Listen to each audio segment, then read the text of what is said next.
Good morning dear students.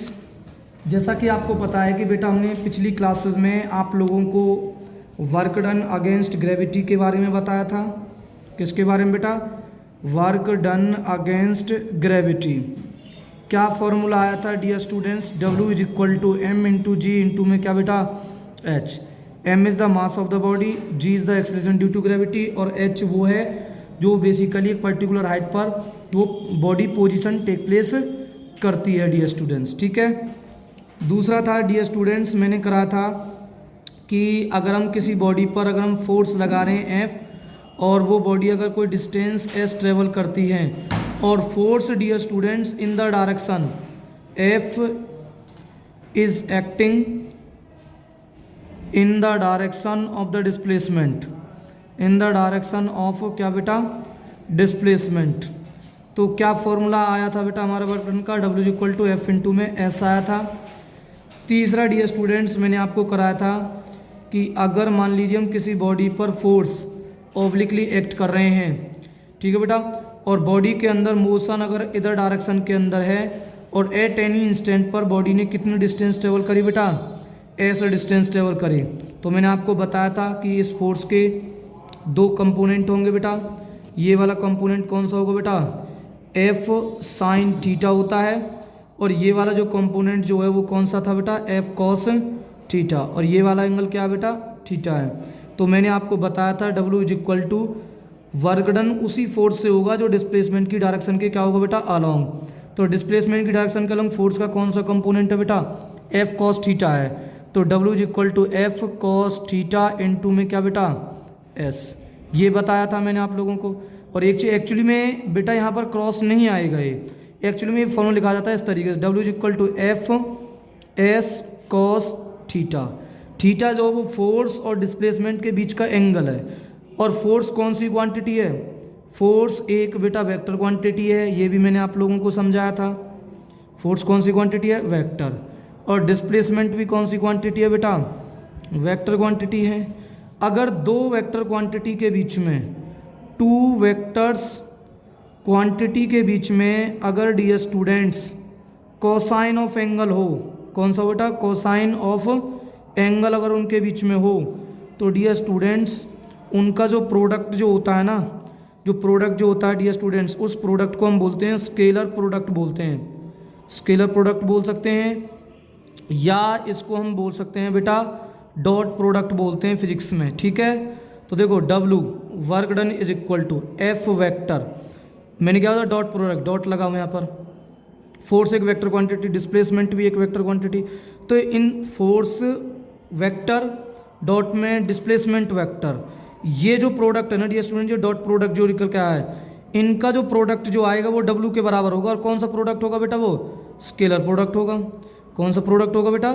Scalar product. इसीलिए आप लोग ध्यान रखेंगे कि जो वर्क जो डन है बेटा, वर्क जो डन है वो इज ए स्केलर क्वांटिटी है बेटा।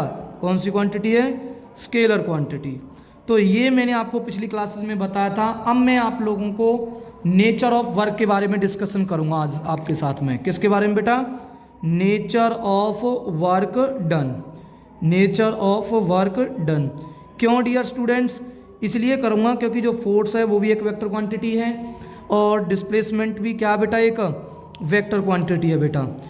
जैसे मान लो for example W is equal to F S cos theta है बेटा।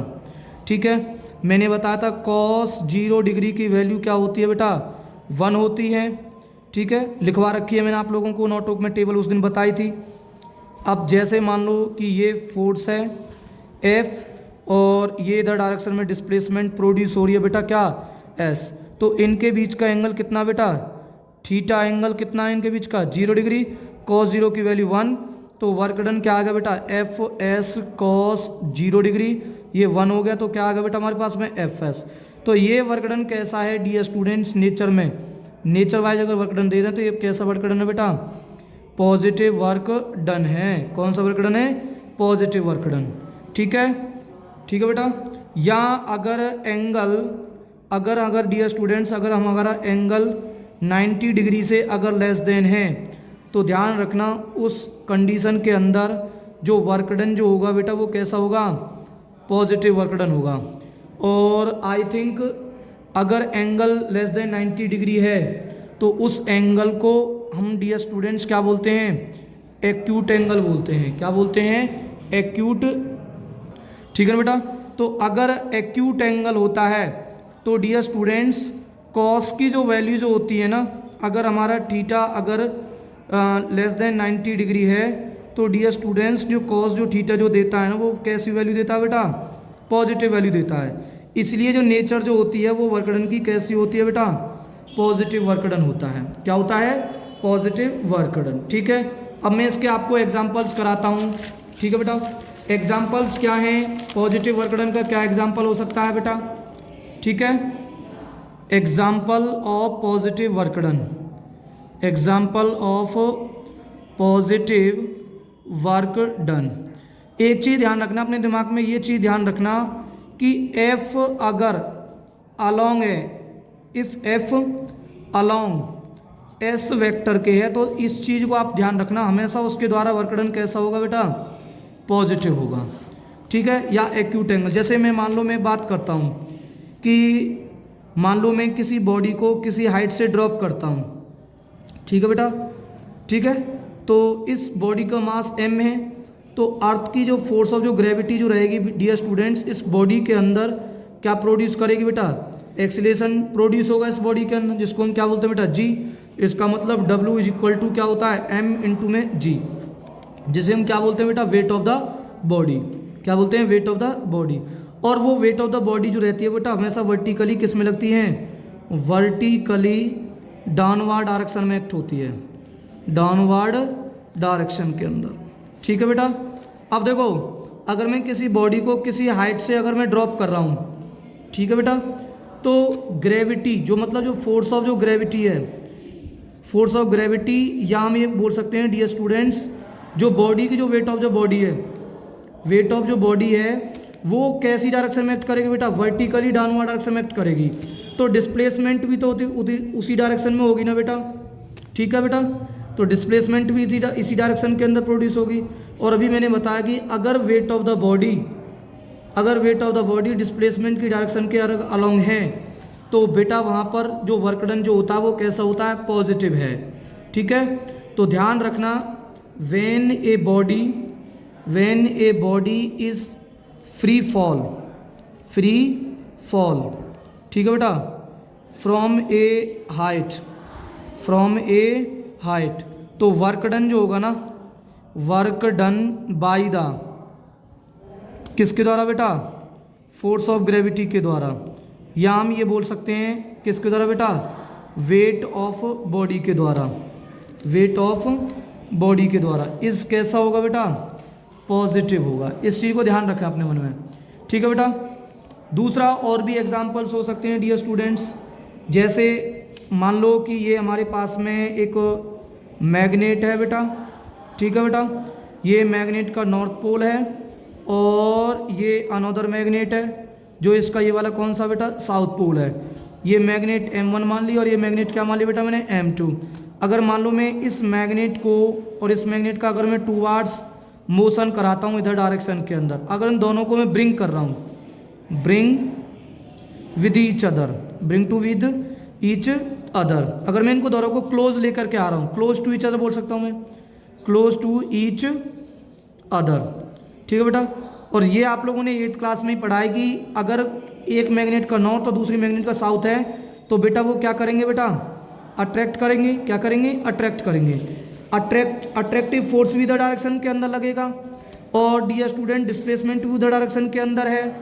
तो डियर स्टूडेंट जो अट्रैक्टिव फोर्स के द्वारा वर्क डन जो होगा, अट्रैक्टिव फोर्स के द्वारा जो वर्क डन जो होगा, ठीक है, वो कैसा होगा बेटा, पॉजिटिव वर्क डन होगा। कैसा होगा बेटा, पॉजिटिव वर्क डन। ऐसे मैं ये कह सकता हूँ जैसे मान लो एक पॉजिटिव चार्ज बॉडी है और एक क्या है बेटा, नेगेटिव चार्ज बॉडी है। ठीक है बेटा, अगर इन दोनों चार्ज बॉडी को अगर मैं पास में लेकर के आ रहा हूँ और अगर मैं पास में लेकर के आऊँगा तो मोशन तो इधर डायरेक्शन में ऐसे हो रहा है मोशन तो इनका, या मैं ये कह सकता हूँ कि ये पॉजिटिव चार्ज बॉडी है बेटा, इसको मैंने फिक्स कर दिया। ठीक है बेटा, और नेगेटिव चार्ज बॉडी को मैं इधर डायरेक्शन के अंदर लेकर के आ रहा हूँ। तो एक्चुअली में क्या होगा कि अगर नेगेटिव चार्ज बॉडी को अगर मैं इधर डायरेक्शन के अंदर लाऊंगा, नेगेटिव चार्ज बॉडी को पॉजिटिव चार्ज बॉडी के पास में, तो मोशन तो इधर डायरेक्शन में हो गया, और जो अट्रैक्टिव जो फोर्स जो होगा डियर स्टूडेंट्स, मोशन हो गया नेगेटिव चार्ज बॉडी का इधर डायरेक्शन के अंदर। ठीक है बेटा। दूसरी चीज़ कि बेटा ये क्या है, हमारी पॉजिटिव चार्ज बॉडी है जो मैंने वॉल पर क्या कर रखी है, इसको मैंने फिक्स कर रखा है और इसका मैं मोशन करा रहा हूँ। तो आपको पता है कि नेगेटिव पॉजिटिव के साथ में अट्रैक्ट करेगा, तो ये अट्रैक्टिव फोर्स होगा। कौन सा फोर्स होगा बेटा? अट्रैक्टिव फोर्स होगा।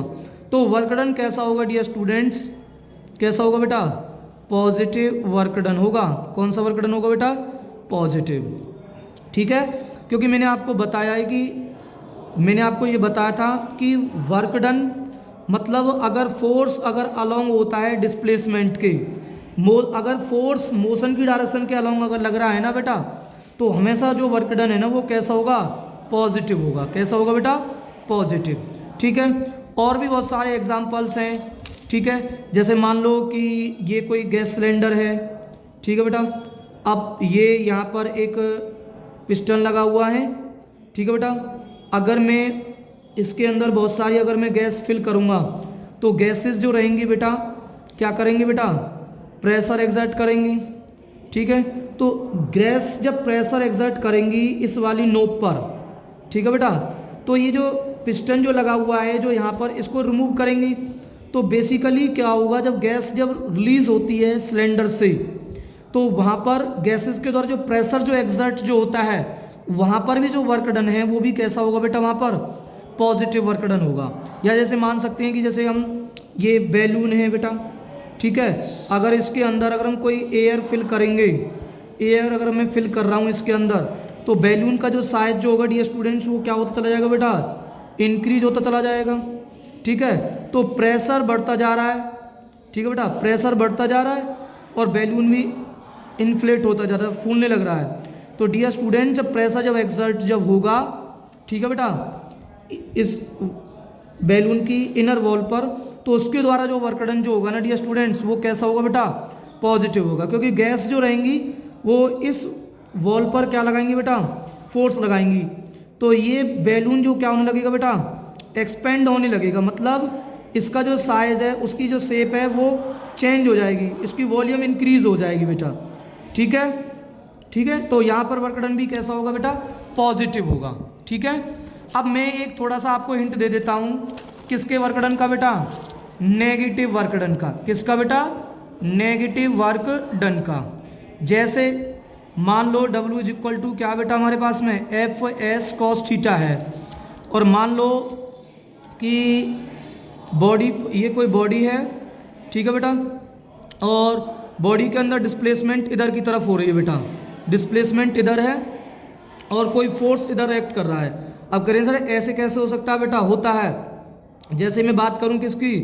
फोर्स ऑफ फ्रिक्शन की बात करता हूं, या मैं अप्लाइंग ब्रेक की बात करता हूं। ठीक है बेटा, अप्लाइंग ब्रेक की अगर मैं बात करूंगा, तो अगर बॉडी इधर डायरेक्शन मूव कर रही है और मैं ब्रेक अप्लाई कर रहा हूं, जब फोर्स ऑफ फ्रिक्शन लग रहा है, तो फोर्स ऑफ फ्रिक्शन अप्लाइंग जो ब्रेक जो होती है वो हमेशा मोशन का क्या करती हैं? अपोज करती हैं। अगर ये अपोज कर रही हैं तो डियर स्टूडेंट्स ये तभी पॉसिबल हो सकता है जब फोर्स कैसी डायरेक्शन में लगेगा बेटा? अब डिस्प्लेसमेंट की या उस बॉडी की मोशन की अपोजिट डायरेक्शन में लगेगा। तो डिस्प्लेसमेंट इधर है और बेटा फोर्स इधर की तरफ लग रहा है, तो आप लोगों को पता है कि एंगल क्या होगा इनका बीच में बेटा? Angle between F vector and बेटा एस वेक्टर कितना होगा बेटा? 180 डिग्री। और मैंने आप लोगों को बताया था बेटा कॉस 180 की वैल्यू अगर नहीं भी पता है तो मैं आपके पास में टेबल भेज दूंगा। कॉस 180 की वैल्यू होती है -1। तो वर्क डन क्या होगा बेटा हमारे पास में? W is equal to -F into में S। ठीक है, क्योंकि कॉस 180 की वैल्यू तो -1 हो जाएगी, यहाँ तो क्या बचेगा? माइनस आगे आ जाएगा, तो FS बचा। तो ये जो वर्क डन है dear students negative work done है। तो नेगेटिव वर्क डन कब होता है?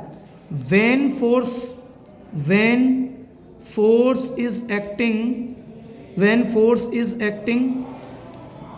to the opposite direction of body, opposite direction of moving body। ठीक है बेटा, इसके बहुत सारे मेरे पास में एग्जाम्पल्स हैं। मैं एक एग्जाम्पल आपको बताऊंगा, बाकी मैं एग्जाम्पल नेक्स्ट क्लासेस में हम डिस्कस करेंगे।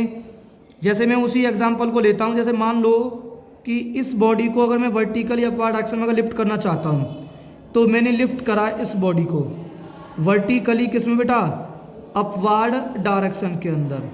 वर्टिकल या अपवर्ड डायरेक्शन में अगर मैं इस बॉडी को लिफ्ट कर रहा हूँ, तो एक तो यहाँ पर अप्लाइड फोर्स लग रहा है डियर स्टूडेंट्स, दूसरा आपको पता है मैंने भी बताया था क्या लगेगा बेटा, वेट ऑफ बॉडी लगेगी। क्या लगेगी बेटा, वेट ऑफ बॉडी।